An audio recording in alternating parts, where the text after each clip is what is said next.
Buenos días a todos. Es lunes 20 de abril de 2020 y esta es una clase muy especial porque estamos en tiempos de pandemia y por otra parte estamos dando inicio a la octava pasantía interdisciplinaria en salud mental, pasantía teórico-práctica. Y bueno, esta es la primera vez que iniciamos una pasantía con estas características. Espero que esta clase pueda servir para que la aprovechen. Vamos a ver cómo resulta esta nueva temática.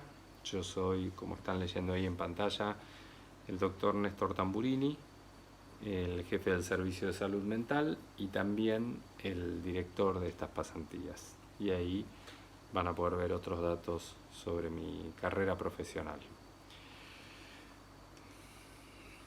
Aquí quería hacer una presentación de los pasantes 2019.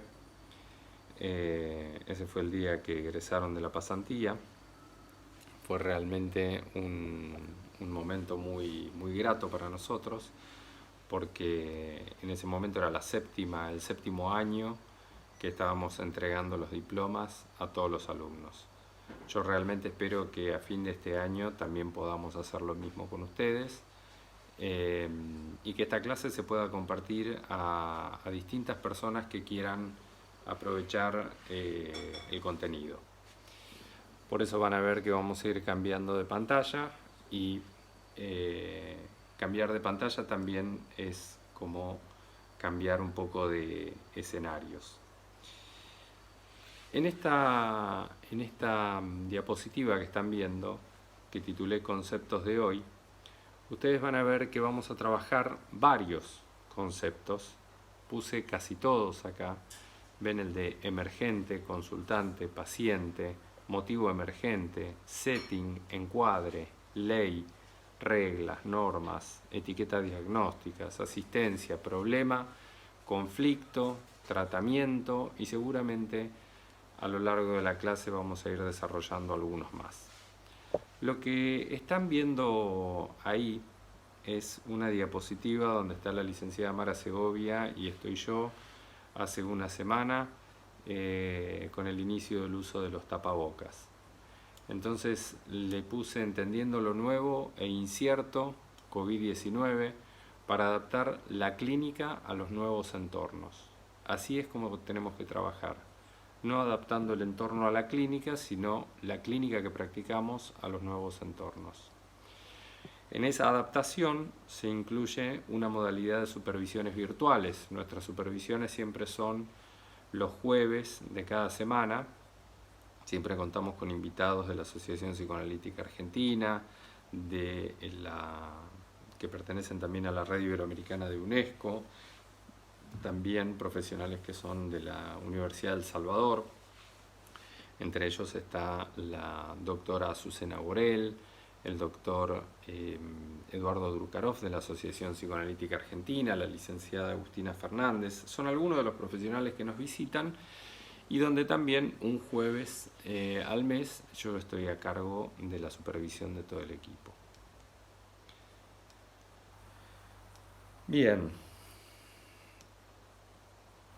¿Quiénes nos contactan? Por algún lado hay que empezar, ¿no? Entonces, en esta clase introductoria la pregunta es ¿quiénes nos contactan? ¿Quiénes llegan a la consulta en salud mental? Acá vamos a ver que tenemos una lista en la cual nosotros siempre estamos acostumbrados a hablar de pacientes, ¿no? Y nos ponemos de acuerdo en que todo el que llega a salud mental decimos nosotros en nuestro equipo, no siempre es paciente, aunque se lo llama así, porque ustedes van a fijarse que en todas las instituciones, incluso en los consultorios privados, siempre se habla de pacientes, ¿no? ¿Cuántos pacientes uno tiene? ¿Cuántos no tiene? ¿Cuántos pacientes comenzaron tratamiento? ¿Cuántos dejaron? Nosotros en nuestro servicio de salud mental vamos a decir que no hablamos de la categoría de paciente y en principio lo nombramos consultante. Así empezamos a hacer un cambio en cuanto al modo de llamar al que se acercaba a nosotros. Consultante porque decíamos, ese se acerca con alguna consulta. No presuponemos que busque un psicoanalista, ¿sí? Aunque muchos de nosotros lo somos, sino que pensamos que en principio busca un profesional de la salud, ¿sí? Y en algunos casos vienen otros que dicen, sí, un profesional de la salud mental. Sin embargo, lo que fuimos notando con el tiempo es que muchos de los que se acercan a nosotros ni siquiera nos consultan. Es decir, consultar es preguntar. Y muchas de las personas que se acercan no tienen preguntas, más bien tienen exigencias, tienen alguna queja, algún enojo, algún malestar, pero no necesariamente una consulta. Entonces decíamos, ¿serán consultantes? Entonces, si no son pacientes, si no son consultantes, ¿qué son? Lo primero que hacemos es despejar el ME. ¿A qué le llamamos ME? Motivo emergente, pero también es el motivo del encuentro, y eso es lo que se da en primera instancia.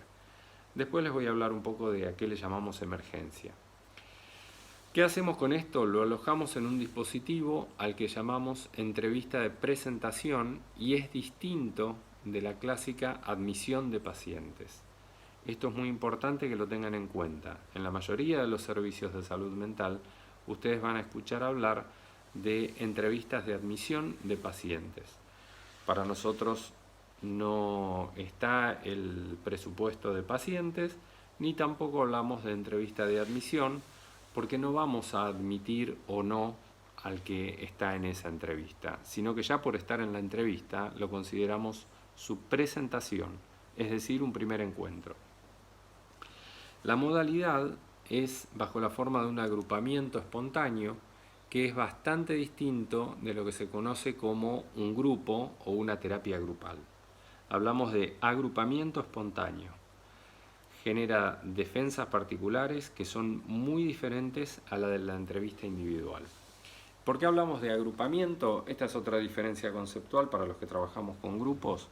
En un grupo se establecen vínculos, ¿sí? Y son vínculos que permanecen a lo largo de los encuentros. Acá, en este caso, nosotros observamos que, a diferencia de un grupo de terapia, lo que ocurre es que la gente se encuentra esa vez y después posiblemente no se vea más en el hospital. Por eso hablamos de agrupamientos. Vamos a hablar un poco de aquello que se llama o que denominamos setting. Primero vamos a entender qué quiere decir la palabra en nuestro idioma. Setting significa ajuste, significa escenario, marco, ¿sí? Es como el encuadre, el cuadro, lo que bordea, lo que también se llama en inglés frame, que es el marco, lo que le da borde a una superficie, a un escenario. Ahí tienen distintas imágenes, digamos, lo que es el setting o los settings para la tecnología y lo que es el setting dentro del contexto de la salud mental. Pero vamos a ver un poco qué dicen los autores. Grinson, fallecido en el año 74, decía que el setting es el contexto físico y los procedimientos acostumbrados de la práctica psicoanalítica que son parte integrante del proceso de psicoanalizar. Fíjense qué interesante, dentro de lo que es el setting, suma al contexto físico y a los procedimientos, ¿sí?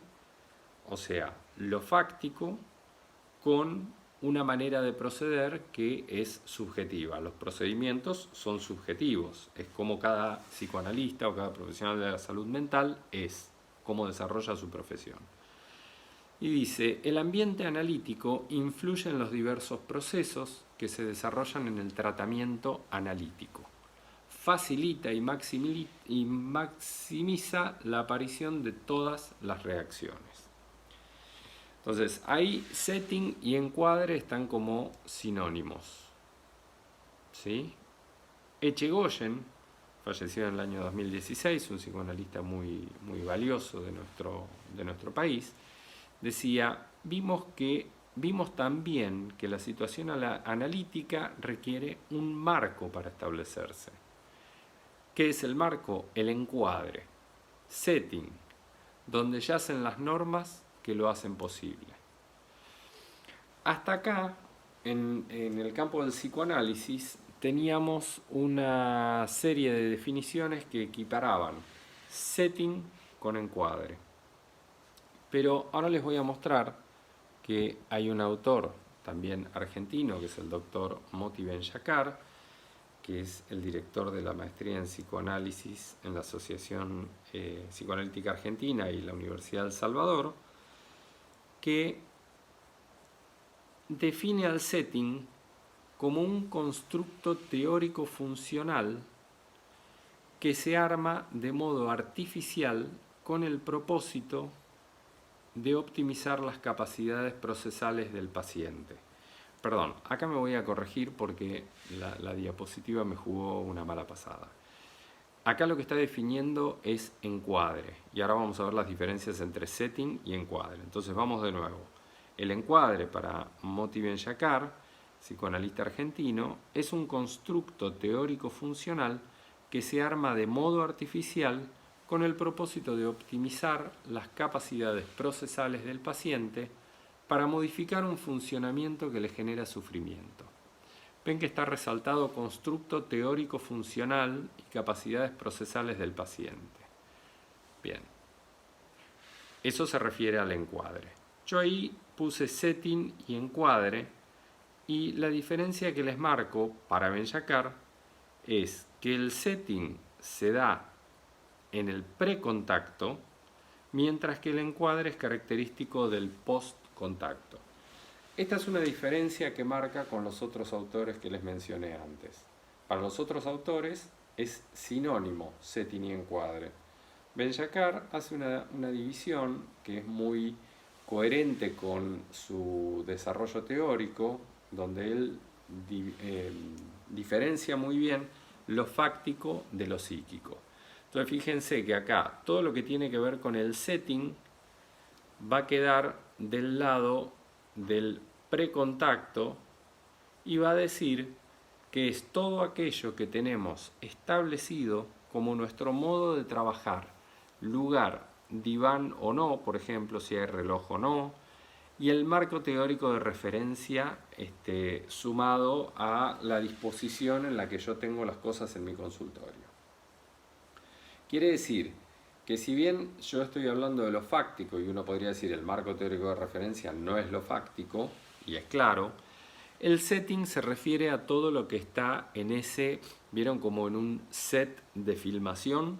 Un set es un conjunto de cosas que se disponen de determinada manera, por eso me refiero a lo fáctico. Entonces, si tenemos diván, si tenemos sillas cara a cara, si tenemos un espacio para terapia de grupo, entonces hay más de una silla. Si lo hacemos en el aula del hospital, si lo hacemos en un consultorio más pequeñito, si el consultorio es un consultorio médico que tiene camilla, todo eso hace al setting. ¿Y por qué se dice precontacto? Porque eso no varía y está independientemente del paciente que venga a visitarnos. El encuadre es todo lo que tiene que ver con el post-contacto. Post-contacto significa post-encuentro con la persona que nos consulta.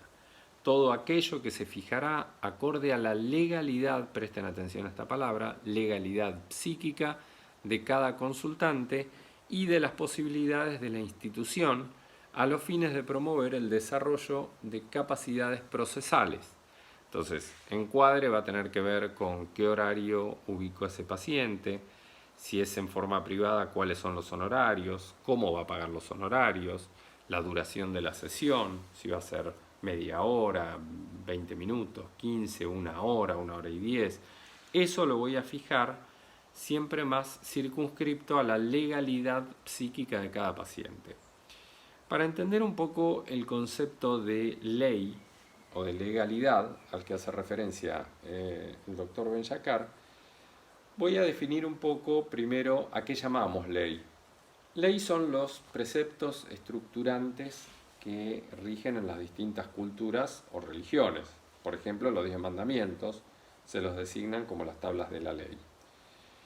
Ley también es un enunciado universal, una condición constante que tienen las cosas y que nace de sus propias condiciones intrínsecas. Esta es una definición de diccionario, ¿no? Es Pasacalpe. Por ejemplo, la ley de la gravedad, ¿sí? Surge cuando uno observa que todos los objetos tienen la tendencia a caer hacia el centro de la Tierra. La ley del inconsciente, ¿no? La vemos en los actos fallidos, la vemos en los sueños, cosas que escapan a la conciencia. Ben-Shakar también propone dentro del ámbito de la salud mental una definición que a mí me interesa mucho y que es denominar a las leyes como todos aquellos enunciados que describan las fuerzas psíquicas que determinan o condicionan los estados y acciones de un sujeto. Esto hay que leerlo con detenimiento para poder entenderlo bien. ¿Sí? ¿A qué se está refiriendo? A enunciados que describan las fuerzas psíquicas que determinan o condicionan los estados y acciones de un sujeto. A lo que se refiere precisamente es al tipo de relación singular que se da entre las distintas instancias psíquicas de un sujeto. ¿A qué se refiere? Ello, superyo, yo y también la cultura. Bien. Ahora vamos a hablar de algo que tiene que ver con el encuadre también y que se conoce con el nombre de reglas. Las reglas son enunciados creados para regular las relaciones entre las personas en diferentes épocas y situaciones, para regular las condiciones y el modo en que las leyes psíquicas se expresarán en los diferentes encuentros terapéuticos. ¿Qué quiere decir esto? Si estamos hablando de que en la singularidad de cada sujeto las diferentes instancias se relacionan de diferentes maneras y ese modo específico o particular, singular de relación de instancias lo conocemos con el nombre de subjetividad, las reglas van a ser estos enunciados que el profesional de salud mental, el psicoanalista, crea para poner en regulación óptima esa legalidad psíquica. ¿Sí? Por ejemplo, si yo indico que dentro del encuadre nosotros nos vamos a ver los días 2 veces a la semana, por ejemplo, y que el horario va a ser por la mañana y que no va a haber en este grupo más de 6 personas, estoy armando enunciados que van a condicionar el surgimiento de la legalidad psíquica de cada uno de los integrantes de ese grupo de terapia. Las reglas del encuadre van a poner en juego, como les dije recién, las leyes del funcionamiento psíquico. Por ejemplo, la ley del principio de placer, de manera que puedan ser elaborada o transformada en forma adecuada. Es decir, la relación de cada sujeto con el placer es absolutamente singular y subjetiva. Entonces, en base a las reglas que yo ponga, eso va a favorecer el surgimiento de una acción particular. Entonces ya hablamos de ley, hablamos de regla y ahora vamos a ver el concepto de norma, que no es el nombre norma, ¿no? Sino que es la forma que toma una regla puesta en acción. Es la forma final que realmente toma este encuentro entre las leyes y las reglas.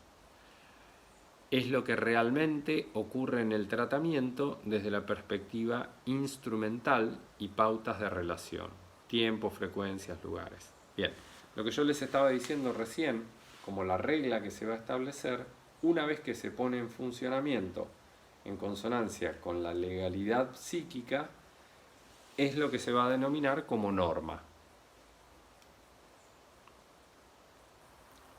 Por ejemplo, la norma es que ya nos vemos con una frecuencia semanal y que ya saben que a tal horario vamos a encontrarnos en este mismo lugar. Eso ya es una norma, que se estableció como una regla en base a una legalidad predominantemente, por ejemplo, obsesiva, si es que estoy tratando con una persona cuya organización de personalidad está dentro del campo de las neurosis.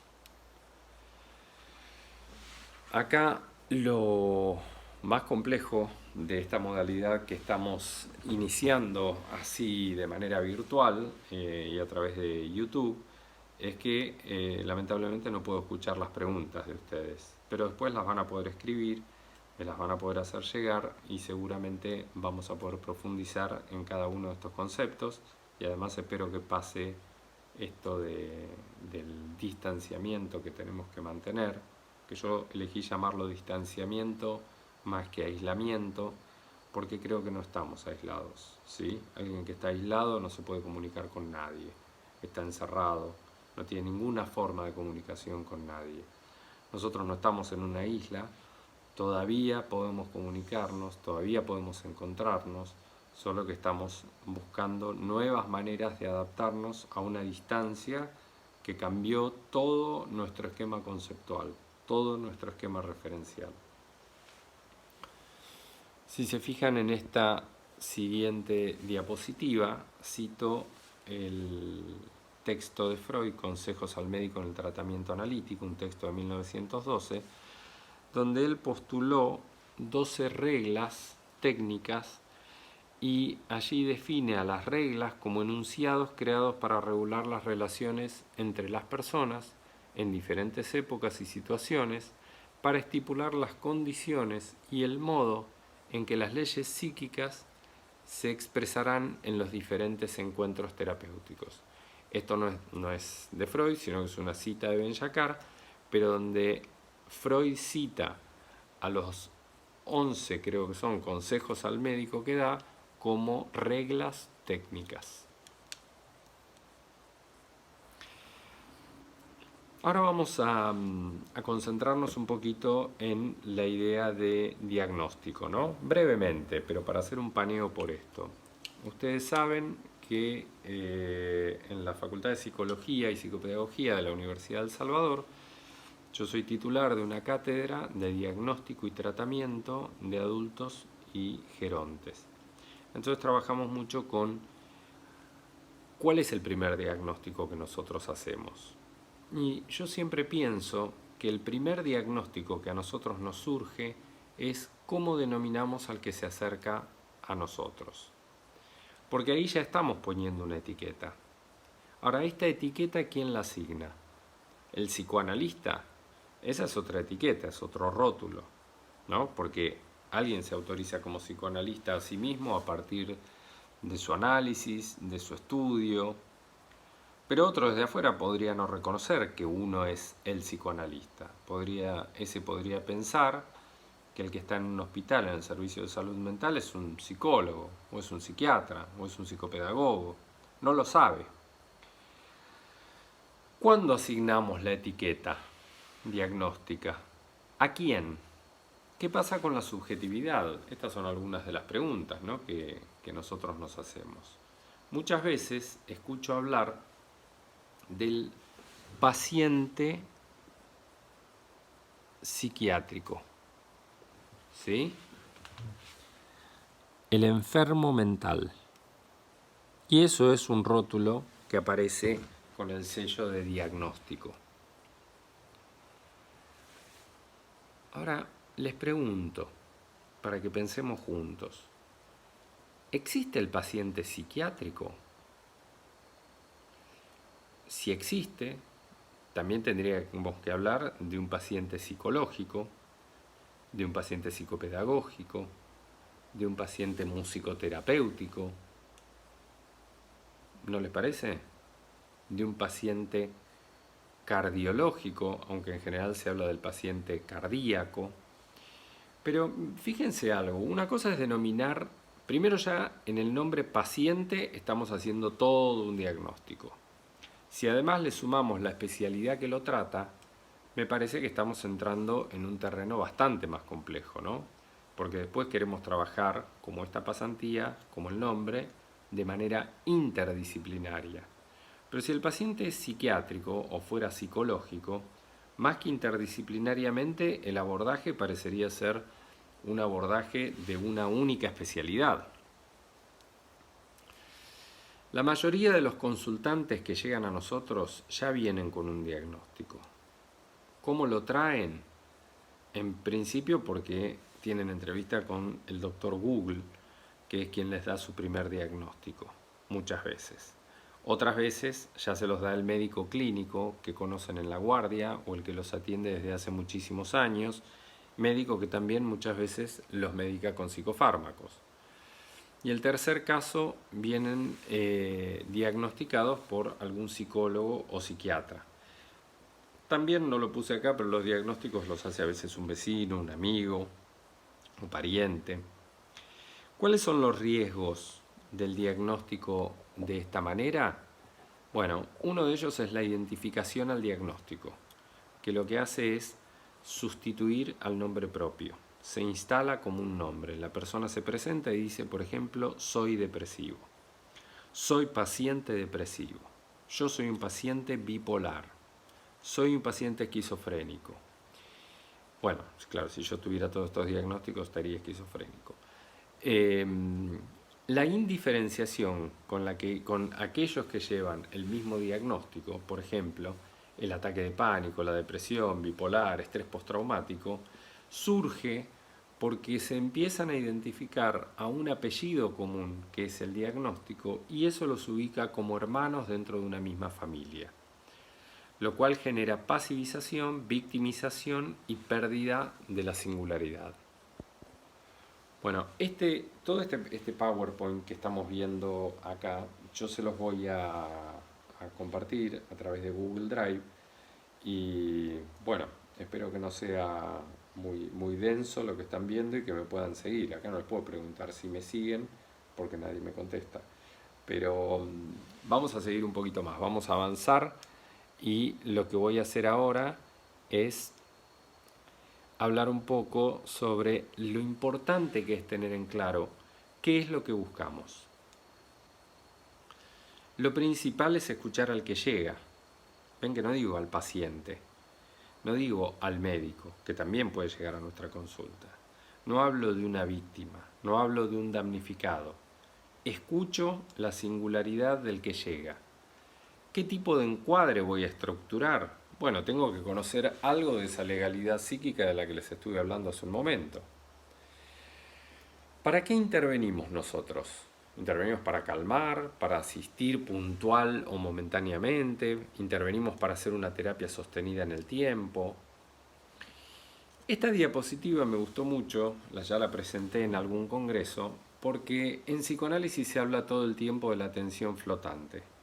Pero fíjense que si yo recibo un paciente, que ya sé que es paciente, y que ya sé que es bipolar, o que ya sé que viene a contarme el sufrimiento por un evento que le ocurrió en la infancia y que equivocadamente puedo suponerlo como traumático.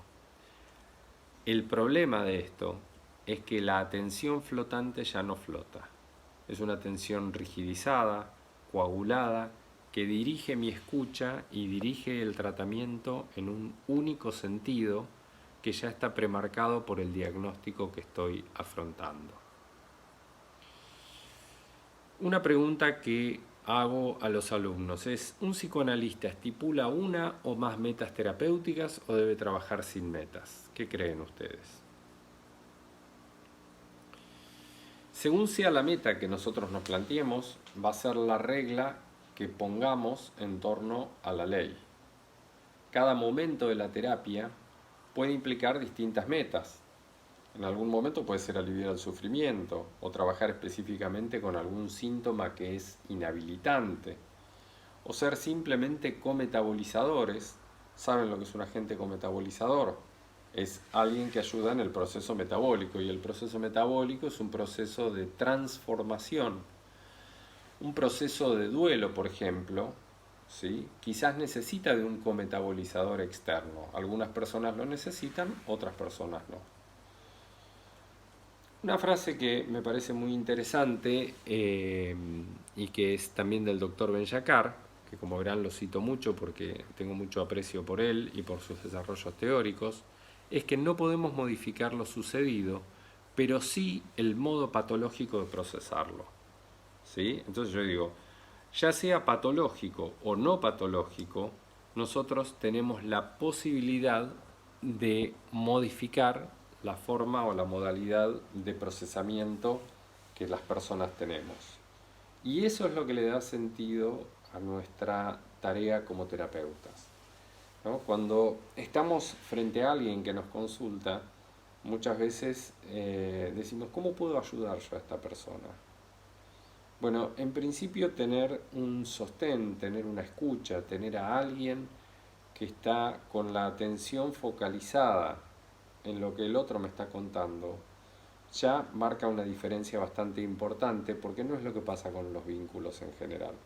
Si además ese otro está formado, está bien preparado, seguramente la escucha que va haciendo es una escucha específica que va a tratar de encontrar el punto emergente de angustia.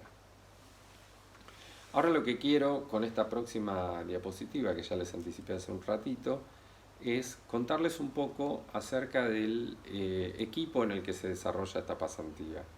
Es decir, de lo que voy a hablar es del setting, si quieren, de cómo está preconfigurado este setting en el cual nosotros como Servicio de Salud Mental transcurrimos cada día de nuestra práctica.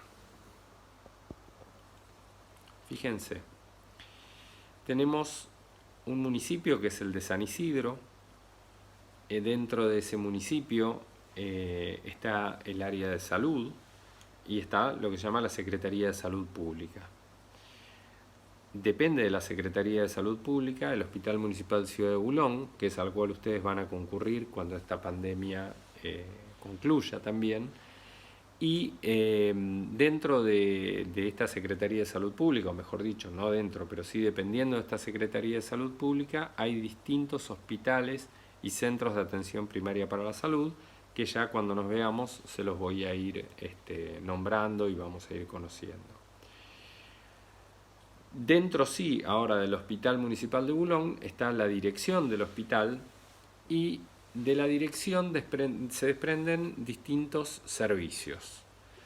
El servicio al cual yo dirijo es el servicio de salud mental, y dentro del servicio de salud mental tenemos el área de psicología, psicopedagogía, psiquiatría y el área de docencia e investigación, que es donde está englobada esta octava pasantía en salud mental, y también lo que llamamos prácticas profesionales tutoriadas de la Universidad del Salvador.